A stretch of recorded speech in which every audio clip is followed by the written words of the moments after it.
नमस्कार दोस्तों, मैं अलका स्वागत करती हूँ आपका अपने एक्सीलेंस फैमिली में। जहाँ आज हम स्टार्ट करेंगे चैप्टर 5 और जानेंगे चैप्टर 5 में ग्रामीण विकास के बारे में। हमारा आज का चैप्टर है ग्रामीण विकास।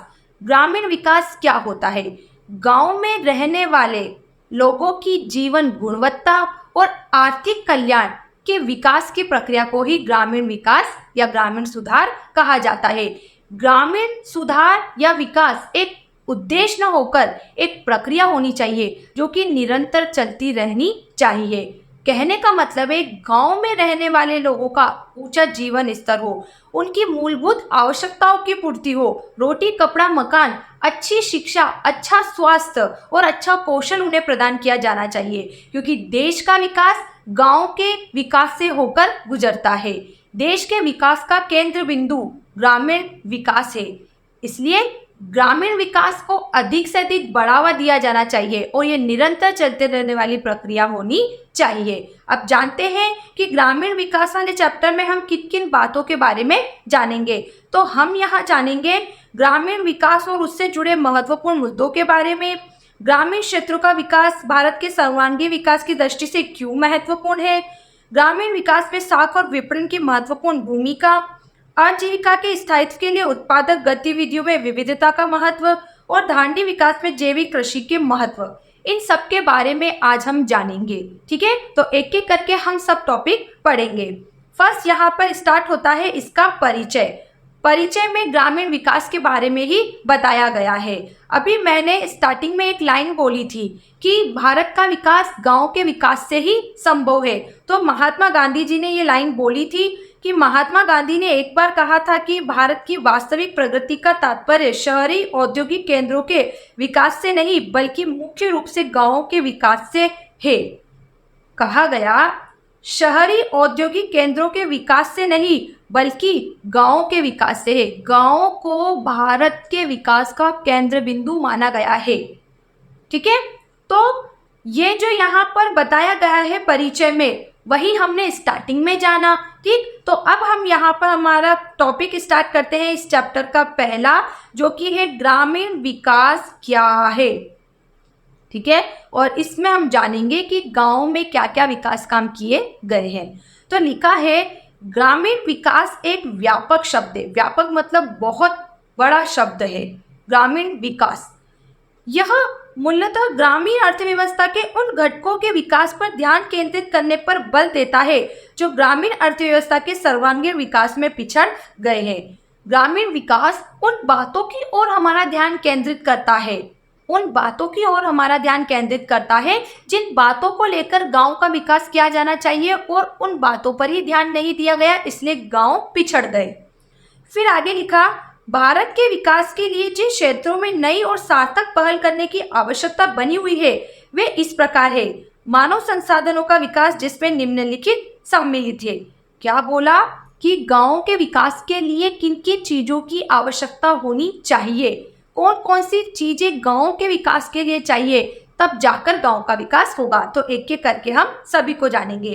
फर्स्ट बताई गई है साक्षरता मतलब शिक्षा, विशेषकर नारी साक्षरता, शिक्षा और कौशल का विकास, मतलब कि साक्षरता शिक्षा का बड़े पैमाने पर विकास किया जाना चाहिए, क्योंकि गांवों में शिक्षा कम है और हम जानते हैं कि एक अशिक्षित की तुलना में शिक्षित व्यक्ति ज़्यादा अच्छे से काम करता है।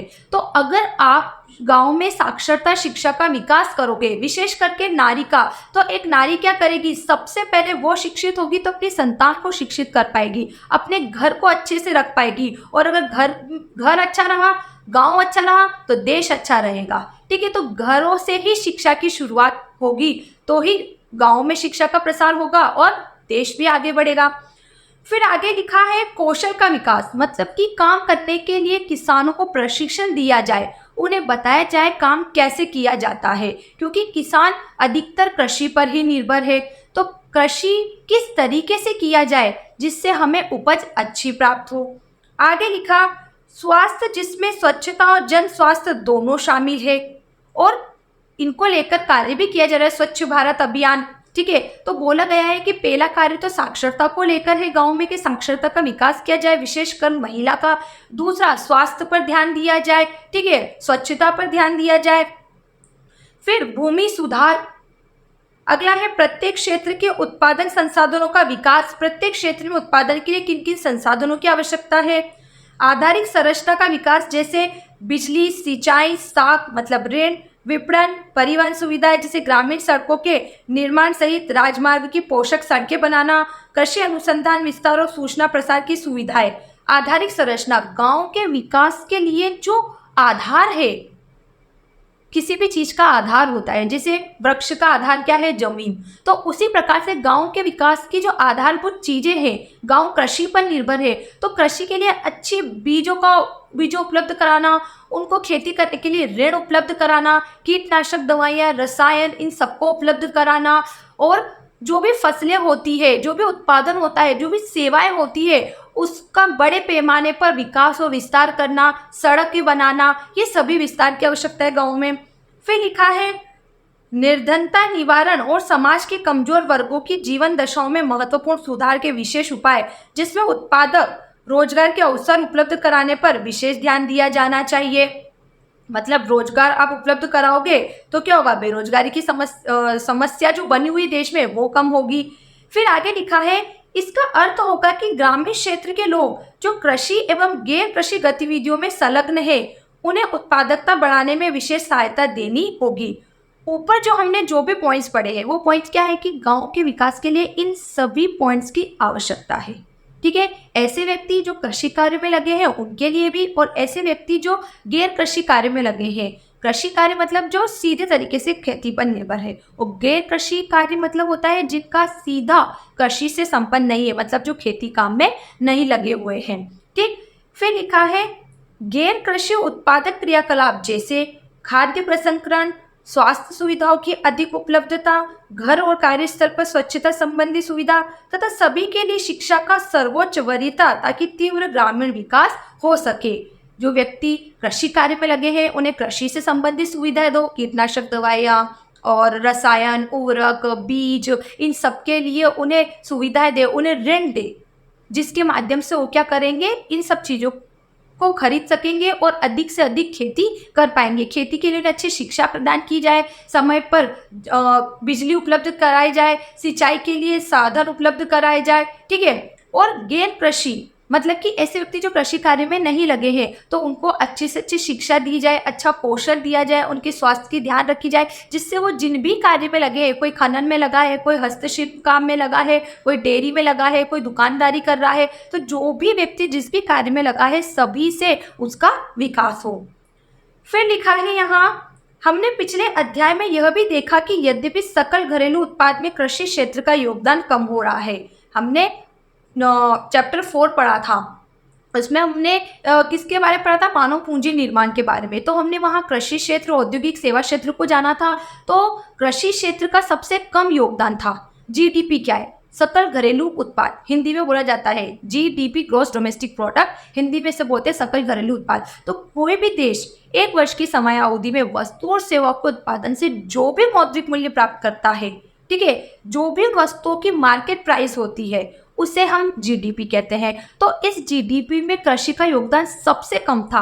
पहले नंबर पे सेवा क्षेत्र का योगदान था, दूसरे पर औद्योगिक क्षेत्र का और तीसरे पर कृषि का। जबकि कृषि का तो ज़्यादा होना चाहिए था, क्योंकि हमारा देश की अधिकतर जनसंख्या कृषि पर निर्भर है। फिर लिखा किंतु कृषि पर आश्रित जनसंख्या अनुपात में कोई महत्वपूर्ण परिवर्तन नहीं हुआ। यही नहीं, नए सुधार कार्यक्रम के क्रियान्वयन के बाद 1951 से 2012 तक कृषि की समृद्धि दर घटकर 3% रह गई। 1951 में 3 नीतियां लागू हुई थी, उदारीकरण, वैश्वीकरण, निजीकरण। इन 3 नीतियों के बाद भी इन 3 नीतियों में इतनी सुविधाएं दी गई, लेकिन फिर भी कृषि घट ही गई, मतलब 3% रह गई। फिर आगे लिखा हाल ही के वर्षों में इस क्षेत्र में अस्थिरता आई है। 2014-16 के दौरान कृषि, वानिकी और मत्स्य पालन की सकल मूल्य की वृद्धि दर 1% से भी कम थी। मतलब किस किस की दर कम बताई गई, कृषि की बताई गई, वानिकी मतलब वानिकी मतलब हम बोलते हैं पेड़ लगाने का काम करना और उनकी देखभाल करना ताकि उसे लकड़ी प्राप्त की जा सके। मत्स्य मतलब मछली पालन। इन सबकी सकल मूल्य वृद्धि की दर 1% से भी कम थी, जो पिछले वर्षों से भी कम है। अनेक अर्थशास्त्री 1991 के बाद से सार्वजनिक निवेश में आई गिरावट को इसका कारण मानते हैं। सार्वजनिक निवेश मतलब कि जनता के लिए सरकार जो खर्च करती है, अच्छा स्वास्थ्य, अच्छी शिक्षा, अच्छी कौशल, इन सब उपलब्ध कराने के लिए सरकार जो खर्च करती है, उन निवेश के कारण क्या हुई है, गिरावट आई है। ये बोला गया है कि जो भी कमी आ रही है कृषि क्षेत्र में, वानिकी, मत्स्य, जिन भी क्षेत्र में कमी आ रही है उसका मुख्य कारण सार्वजनिक क्षेत्र में कमी है। मतलब सरकार ने ऋण नहीं दिया, ठीक है, स्वास्थ्य सुविधाओं का ध्यान नहीं रखा, ठीक है, अच्छी शिक्षा सुविधाओं पर ध्यान नहीं दिया, तो क्यों सरकार अपने कुछ कार्यों से विमुख जाती है, मुड़ जाती है, इनको आगे हम जानेंगे। फिर लिखा है उनका यह भी विचार है कि अपर्याप्त आधारिक संरचना, उद्योग तथा सेवा क्षेत्र में वैकल्पिक रोजगार के अवसरों के अभाव और अनियत रोजगार में वृद्धि आदि के कारण भी ग्रामीण विकास में बाधाएं आ रही है। अनियत रोजगार का मतलब होता है व्यक्ति का अपने हिसाब से काम पर जाना, कभी जाना कभी नहीं जाना। तो इन सब परिघटनाओं के प्रभाव की झलक देश के किसानों पर बढ़ती हुई दुर्दशा और असहायता के रूप में देखा जा सकता है। बोल रहा है वो कि देश गांव में विकास के लिए शिक्षा, स्वास्थ्य, कौशल सबका होना जरूरी है। जो व्यक्ति कृषि क्षेत्र में लगे हैं उनके लिए अलग सुविधा होनी चाहिए, जो कृषि क्षेत्र में नहीं लगे हुए हैं उनके लिए अलग सुविधा होनी चाहिए। तो जो भी व्यक्ति जिस भी क्षेत्र में लगा है सबको सुविधा देनी चाहिए। तो सरकार ने 1991 के बाद उदारीकरण, वैश्वीकरण, निजीकरण लागू किया। इससे सरकार ने सभी प्रकार की सुविधा उपलब्ध कराई जिन जिन की भी आवश्यकता थी, है ना। लेकिन फिर भी 1991 से 2012 तक का आंकड़ा बता रहा है कि कृषि क्षेत्र घटता ही गया। 3% कृषि क्षेत्र रहा जीडीपी में। तो इसका क्या कारण रहा? तो जो भी कारण रहा वह सब क्या बोला गया, किसान की दुर्दशा और सहायता के रूप में देखा जा सकता है। कि एक किसान को देख के आप बता सकते हो कि सरकार का कितना निवेश रहा है, सरकार ने कितनी सुविधाएं दी है।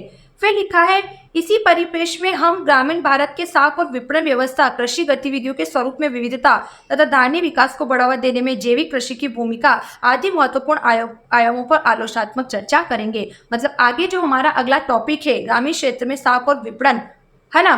फिर उसके बाद यहाँ पे बताया इसने अगला टॉपिक आप पढ़ोगे कृषि गतिविधियों के स्वरूप में विविधता, धान्य विकास को बढ़ावा देने में जैविक कृषि की भूमिका आदि महत्वपूर्ण आयामों पर चर्चा करेंगे। जैसे हमने ग्रामीण विकास पढ़ा, ग्रामीण विकास में किन चीज़ों की आवश्यकता थी, उन चीज़ों की प्रतिपूर्ति करने के बाद भी कैसे कमी रही है, ये हमने जाना। अब आगे और पॉइंट जानते हैं कि ग्रामीण विकास में किन चीज़ों की आवश्यकता होती है, कौन सी चीज़ें उपलब्ध कराई गई है, उनसे क्या फ़ायदा हुआ है और कितनी चीज़ों की और आवश्यकता है। अब तक का इस पॉइंट में जहाँ भी जो भी डाउट है, इस पार्ट में हमने जो भी पढ़ा, जो भी डाउट है जल्दी से क्लियर कीजिए।